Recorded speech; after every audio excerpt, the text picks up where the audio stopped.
Okay, I've been on a bit of a plant kick lately, like painting plants. I want to paint plants. I don't know why. I guess it's a spring thing, right? Flowers and plants. So we're gonna paint a cactus today, but I wanted to take this as an opportunity to kind of talk about layering colors and choosing background colors and kind of how those two things work together. So I've come up with a little exercise for us to do before we actually start the painting that's gonna help us get ready for the painting and also teach us a little bit about colors and about layering. I am gonna do this in my sketchbook, and I don't know if you can tell because the tape is white. I guess you can tell down here. I have one page where I've just taped off a border, and then on this page, I have a piece of tape going down and a piece of tape going across so that I have 4 different little taped off sections. So if you would like to do this along with me, this little beginning part, go ahead and tape off 4 different sections of a piece of paper, or you can just get 4 little scraps of paper. That would totally work too. I'm gonna use my 24 color essential palette, but if you don't have this many colors, it's gonna be fine. I'll show you how to mix up some different greens if you only have one in your set. And there's really not that many colors in this whole thing, so you will be okay. I'll primarily be painting with a size 10 round brush, but I may use one of these 1-inch flat brushes to do our background on the main painting. It's a little bit easier to do backgrounds with a big brush like this, but if you don't have one, a round brush is great. Hey, it's future me, it's present me, it's past me.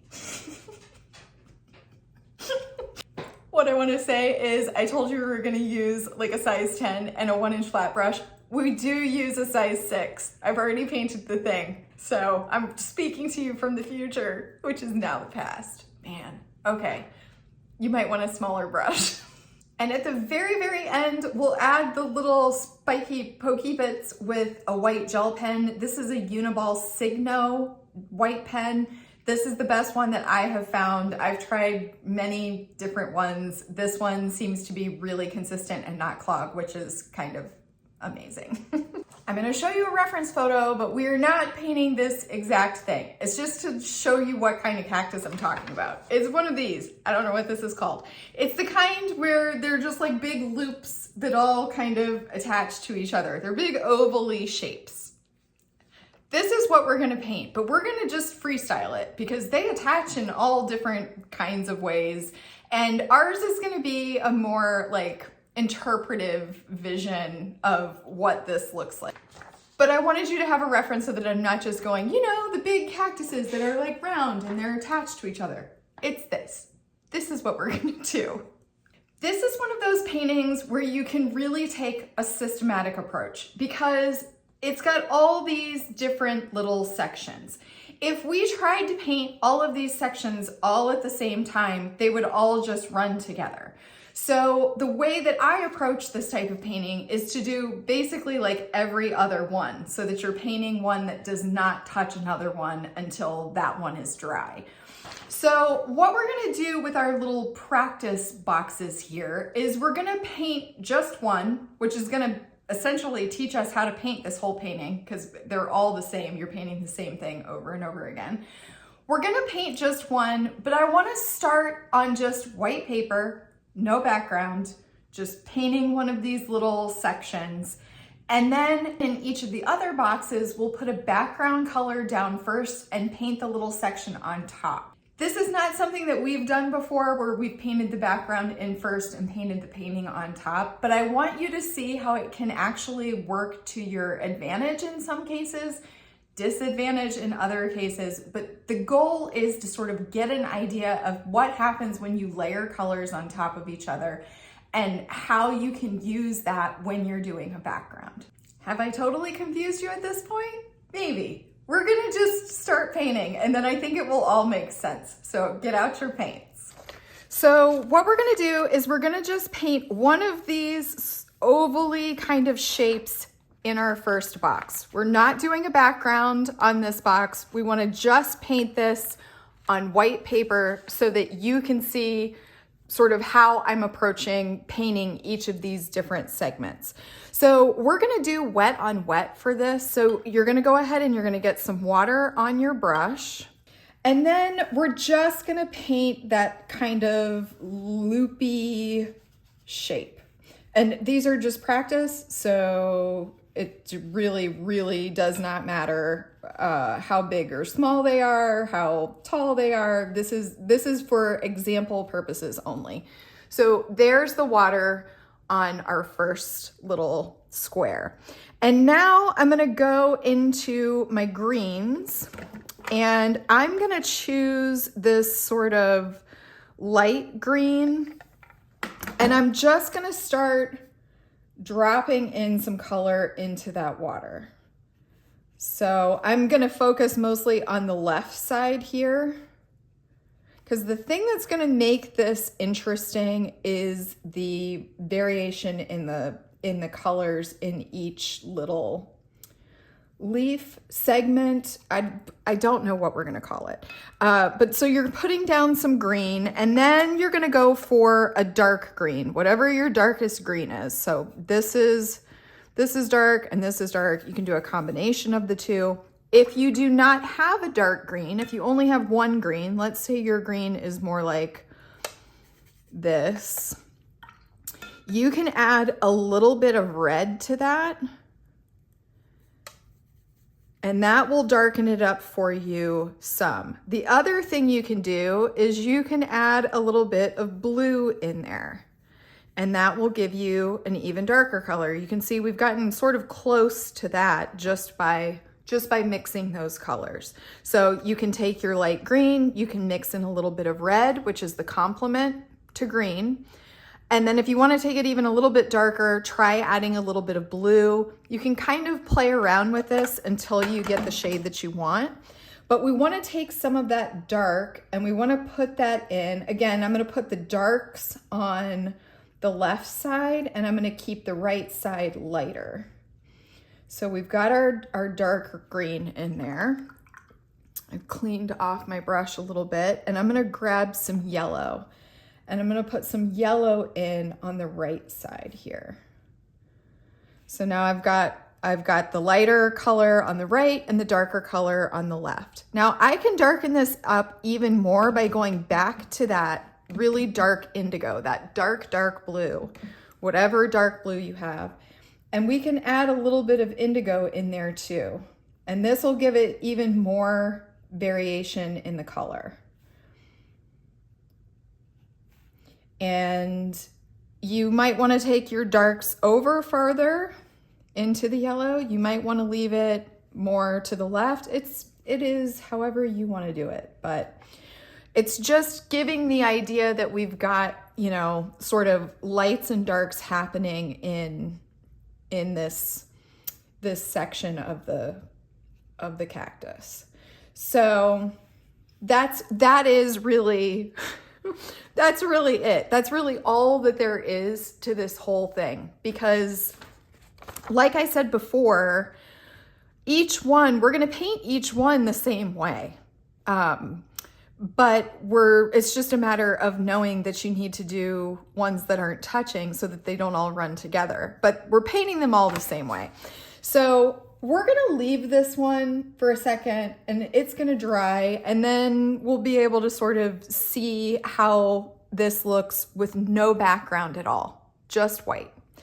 But what I wanna show you is how you can put the background down first and then put your painting on top, and the colors are gonna sort of layer together, and it's gonna give you different effects depending on which color combinations you're using. So with this one, we have no background to start. We could choose to leave it with no background, or we could choose to add the background in later, which is what I normally do with watercolor paintings, is I add the background at the end. To do that, you have to paint around all of these shapes. And it's very hard to get a nice, flat, even wash when you're painting around things, because you're not able to just move your brush in one motion, all going in the same direction, because you're trying to get into all those little nooks and crannies. So if you can do the background first and make the colors all sort of work together, it can be a nice way to get a nice flat wash for your background. So we're gonna do 3 different colors. We're gonna try it out, and then we're just gonna see what it looks like. And because the colors that we're using in here are yellow, green, and blue, I think it makes sense to do yellow and blue as background colors. And then I also want to do pink.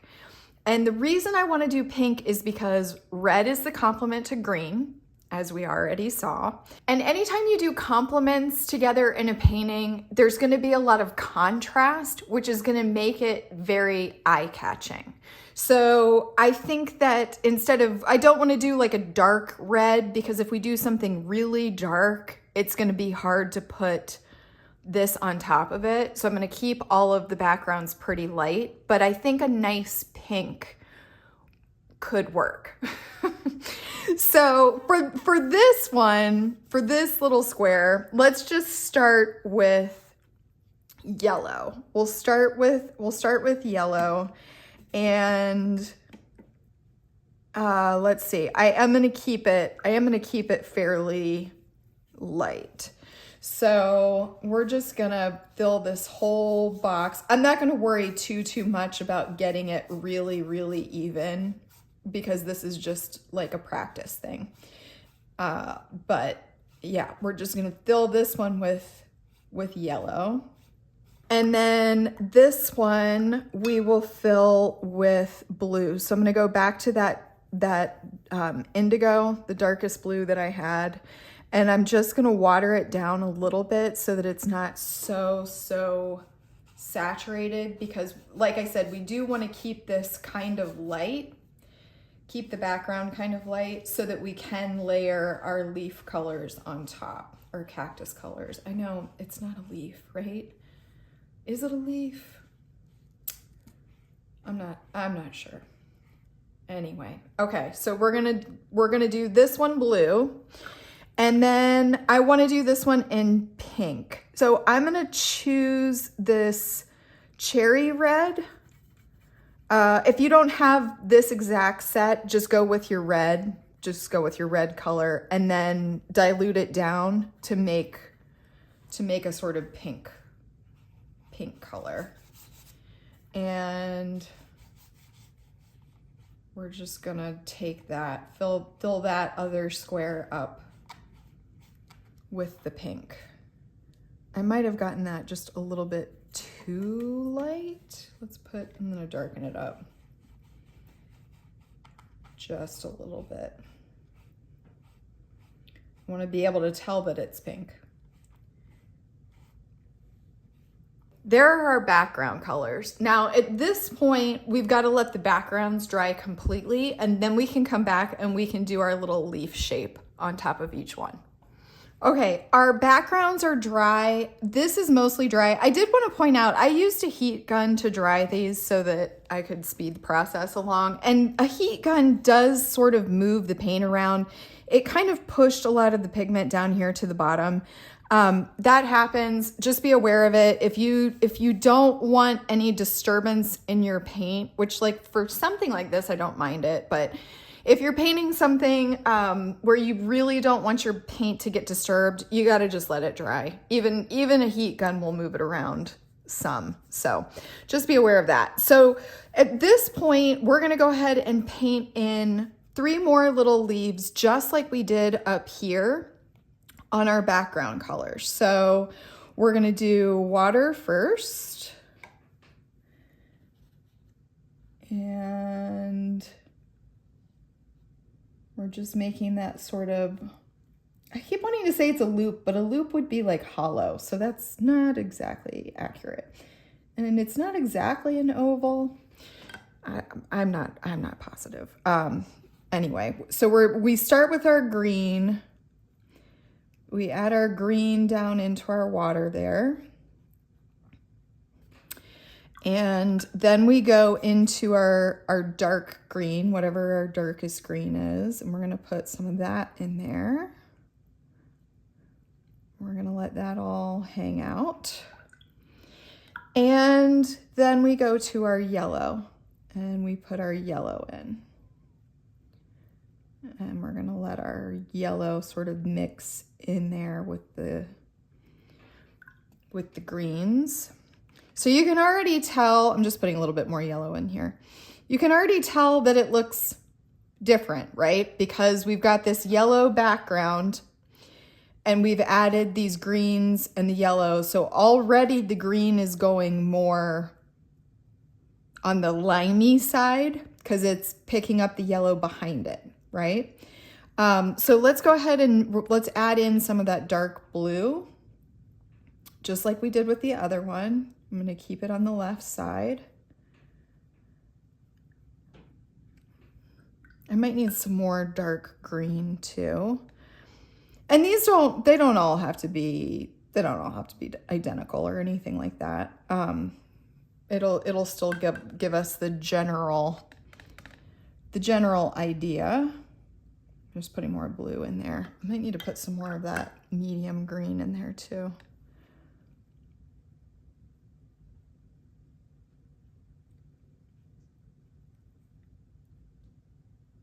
Okay.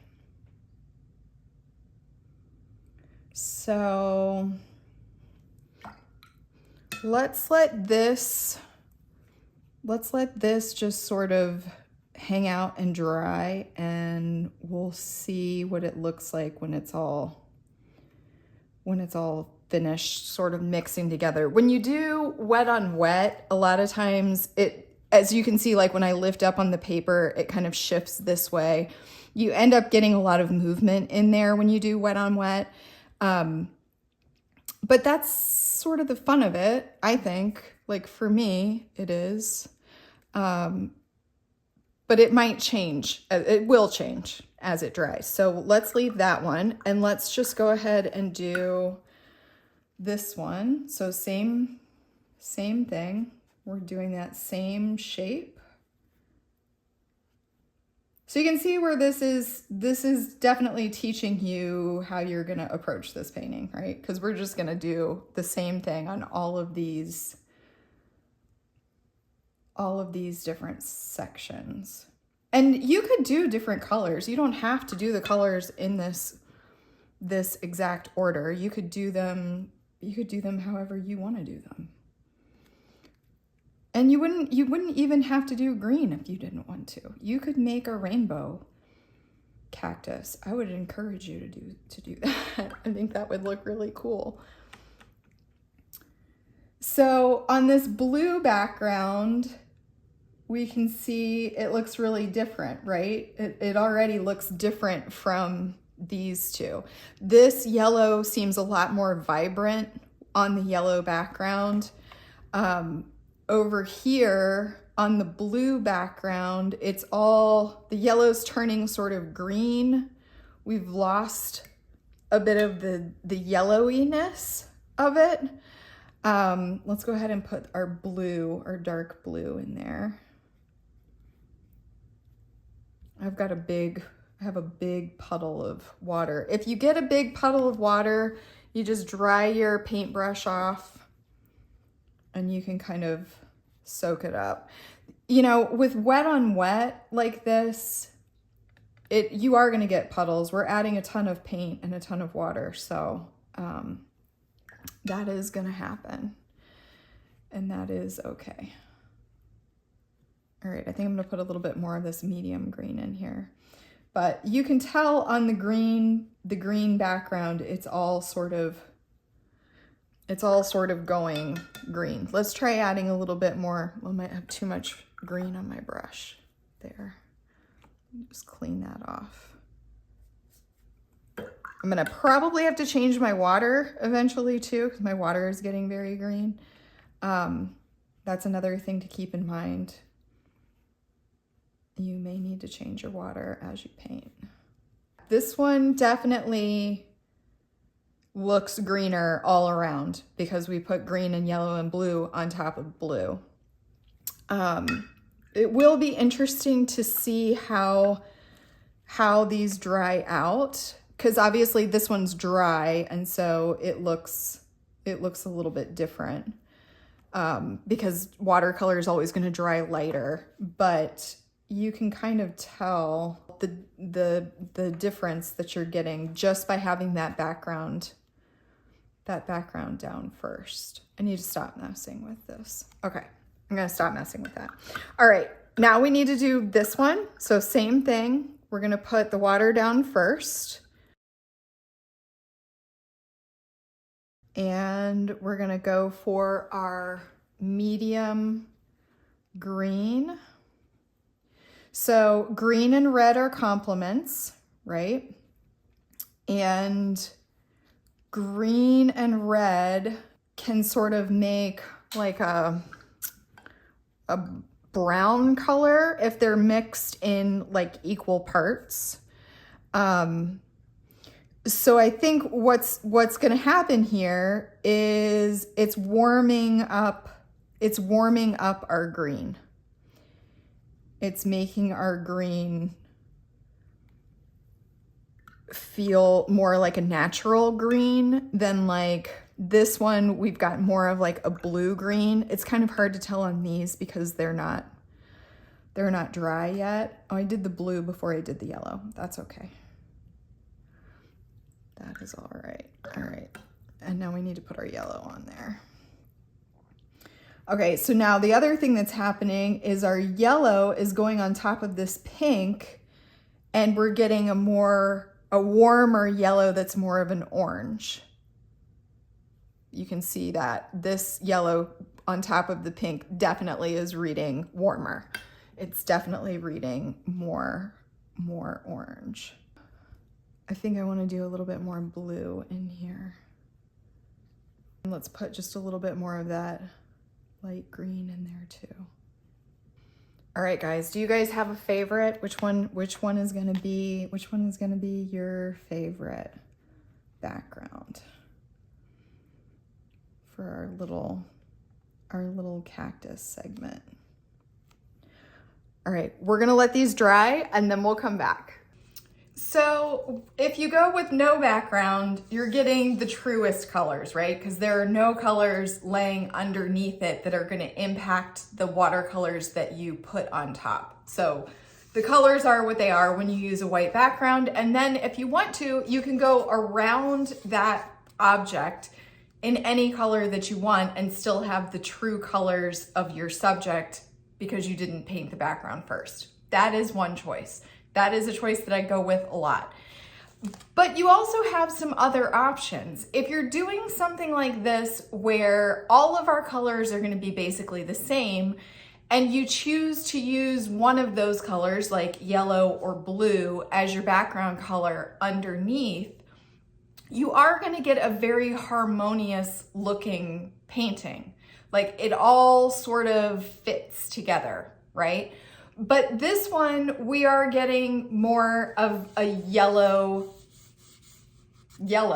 because we've got yellow underneath and yellow on top, and our greens look a little bit more yellow. Then when we do the blue, we put the blue underneath the yellow, and now suddenly our yellow looks more green. So you have to just sort of weigh your options.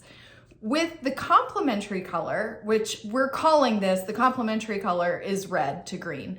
We're gonna call this the complement because it's pink. It's a lighter version of red. But when you use the complementary color, you end up with this really high contrast look that gives you a big impact with your subject. And in this particular case, it works, I think, really nicely to have this sort of warm, orangish yellow with the green. So for me, if I'm choosing, and I am, because let's be honest, I'm here alone in my house talking to my phone. I like this one. I like the high contrast. So we are gonna paint the whole thing using a pink background. And if that is not what you guys wanna do, you don't have to do yours that way. You can pick whatever you want. You can pick none of these. You can do anything. But for me, I'm going with the pink, so I'm gonna paint this whole page pink, and then we'll draw out our very simple cactus, and I'll show you where we're gonna go from there. So I'm gonna cover this whole side in pink, and I'm just gonna swipe back and forth. If you wanna get it really smooth, if you sort of pick up your book or your paper or whatever you're working on and sort of swipe it across and let gravity pull it down, you will get a more even wash with it. The other thing is, like when we did the other side, our little test side, we were working in really small squares or rectangles, and it's always going to be easier to get a nice flat wash on a small area than it is on a bigger area. That's always going to be harder because it's drying, it's moving, it's doing all sorts of things that it doesn't do on a smaller sheet. So if you're going to do a background, go ahead and choose your background color and then just fill the page. Once you have your background the way you want it, you do need to let this dry. Now that it's all dry, we're ready to draw in our cactus. So we're just gonna do those roundish shapes. I'm gonna do 2 sets. So I'm gonna do a set here and a set here. So this one, I think I'm gonna make it kind of like behind the other one a little bit. I think that'll make it look more interesting. And then we just add loops, more, they're not loops because they're solid, but more of these things. whatever these things are called. We're adding more of them. Let's do a little one right there. And we'll do one more right there. Maybe let's do one up here and one coming off of this. Okay, we're gonna do one more little one right here. All right, I think that's good. I think that looks good. Okay, so basically for the painting part, we're gonna do this exactly like we did these, where we're gonna put water down first. So let's start with this one. I've got green in my brush. You can see the green in my brush. It's okay. That's all right. I did clean my water. I did get fresh water, but apparently I did not clean my brush well enough. So we put water down first, and then you just start going in with your greens, whatever greens you want in your cactus. You don't have to just stick with what I'm doing. You can vary it. Maybe I'll do some of this blue green in here too. I think the bigger ones are really fun because there's a lot of room for a lot of water, and it kind of all mixes together, and you get some really fun effects in these larger ones. So now I've got the blue. I'm gonna put some blue on this side. Darken this up. I think I'm actually gonna go for some of my lighter blue too. Let's put a little bit of that in there just for fun. And then you get to decide when you feel like it's enough. Like how much yellow do you want in yours? Do you want a lot of yellow? Do you only want a little bit of yellow? For me, I think that's good. Like I'm not gonna mess with these too much. I'm just gonna kind of let them be. But now, because I've done this one, I can't do this one, or this one because it will all just run together. So I've got to move up to one of these other ones, one of these little ones. Again, so much green in my brush. It is okay. It's okay, because we're just going to put more green in there, right? So now on these little ones, you're going to have to be somewhat careful not to just totally overwhelm it with paint like I am doing currently. I do think I've got a little bit too much paint in there, but yeah, you may end up with some really big puddles. That may mean that you end up with some really cool effects, or you might end up with just one big green blob, because it might just all run together. That is a possibility. But this kind of painting, there really is like no messing it up. It really is very forgiving. My brush almost might be a little bit too big for these little ones. I'm using a size 10, and we might be better off with a slightly smaller brush for the small ones. Let's switch. If you have a smaller brush, if you have like a 6, if you've drawn your little guys really small, you may want to switch to a size 6. That feels better for that little one. The 6 feels better. If you have one. If you don't, you just have to be mindful of how much water and paint you're putting in there.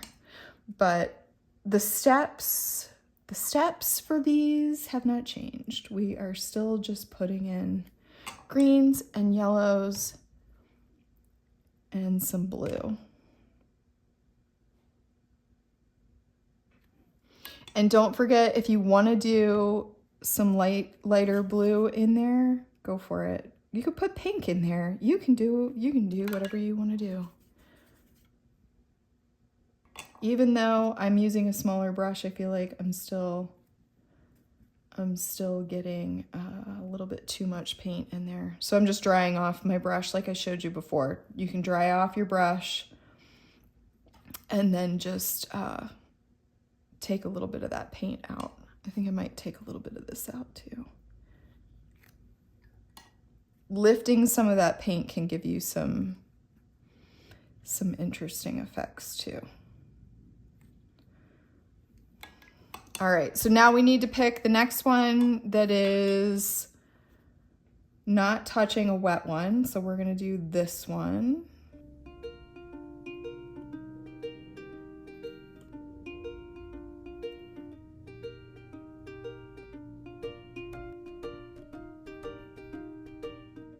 Okay, and now all 4 of these are wet.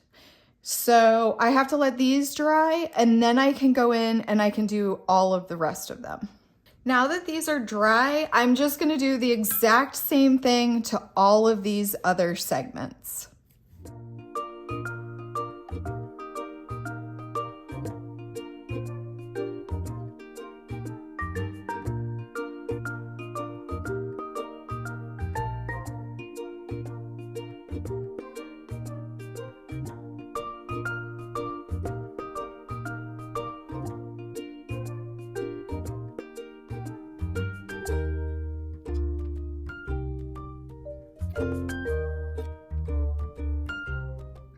So at this point, we've got all of our little segments completed, and now we just need to let it dry, and then we can do the spiky parts. Now that this is dry, we can go through and just do little, I just talked about how good this was. We can just go through and do little V's. That's the extent of how fancy we're getting with the little spikes. So you can do as many or as few of these as you want. If you want to make it fancier, I'm sure you could definitely do that. But this is pretty effective. And depending on how saturated you got your paint, you may or may not be able to see these super well in some spots, but it just adds, just a little something.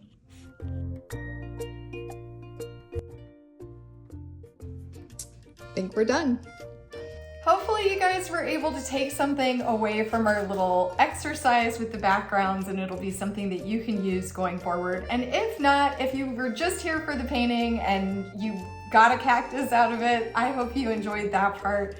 And I just want to say thank you again for being here.